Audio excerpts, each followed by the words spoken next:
ബേക്കറിയിലെ packet items വാങ്ങുന്നതിനെക്കാട്ടിലും നല്ലത് ഇതുപോലെ എന്തെങ്കിലും ഉണ്ടാക്കിയിട്ട് സ്റ്റോർ ചെയ്ത് വെക്കുന്നതല്ലേ. പെട്ടെന്ന് ഉണ്ടാക്കിയെടുക്കാനും പറ്റും. ഒരു കപ്പ് ശർക്കര ഒരു പാനിൽ ഇട്ട് കൊടുത്തിട്ട് ഒരു കപ്പ് വെള്ളവും ചേർത്തിട്ട് നന്നായിട്ടൊന്ന് തിളപ്പിച്ചെടുക്കാം. ഇനി ഇതൊന്ന് ചൂടാറിയതിന് ശേഷം അരിച്ചിട്ട് മാറ്റി വെക്കാം. ഇനി ഒരു പാനിലേക്ക് ഒരു കപ്പ് അവല് ചേർത്ത് കൊടുക്കുക. അതൊന്ന് വറുത്തെടുക്കാം. അവല് കുറച്ച് നേരം വറുത്തതിന് ശേഷം അതിൻ്റെ അകത്തേക്ക് ഒരു കപ്പ് തേങ്ങ ചേർത്ത് കൊടുക്കുക.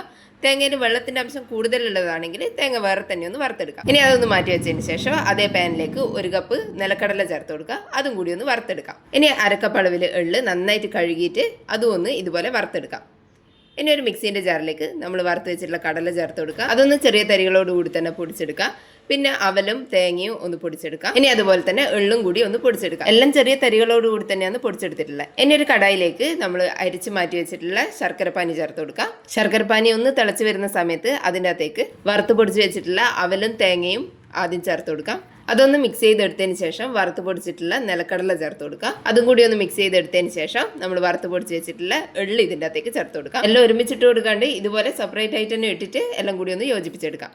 ഇനി ഇതിൻ്റെ അകത്തേക്ക് കുറച്ച് നെയ്യ് കൂടി ഒഴിച്ചു കൊടുക്കുക. എല്ലാം ഒന്നുകൂടി മിക്സ് ചെയ്തെടുത്തതിന് ശേഷം ഇത് ചൂടാറാൻ വേണ്ടിയിട്ട് വേറൊരു പാത്രത്തിലേക്ക് മാറ്റി വെക്കാം. കൈകൊണ്ട് ഉരുട്ടിയെടുക്കാൻ പാകത്തിനുള്ള ചൂടായി കഴിഞ്ഞാൽ ഇത് ഇതുപോലെ മുഴുവനും ഉരുട്ടിയെടുക്കാം. ഇതിൻ്റെ കൂടെ വേണമെങ്കിൽ ഇനിയും ഡ്രൈ ഫ്രൂട്ട്സ് എല്ലാം ചേർത്ത് കൊടുക്കാം. പക്ഷേ ഒന്നും ഇല്ലെങ്കിലും ഇത് നല്ല ടേസ്റ്റാണ്. കുട്ടികൾക്കെല്ലാം കൊടുക്കാൻ പറ്റിയ ഒരു അടിപൊളിയായിട്ടാണ്. എല്ലാവരും ഒന്ന് ഉണ്ടാക്കി നോക്കണേ. വീഡിയോ കണ്ടിട്ട് ഇഷ്ടപ്പെട്ടിട്ടുണ്ടെങ്കിൽ ഒന്ന് ലൈക്ക് ചെയ്ത് സബ്സ്ക്രൈബ് ചെയ്യണേ.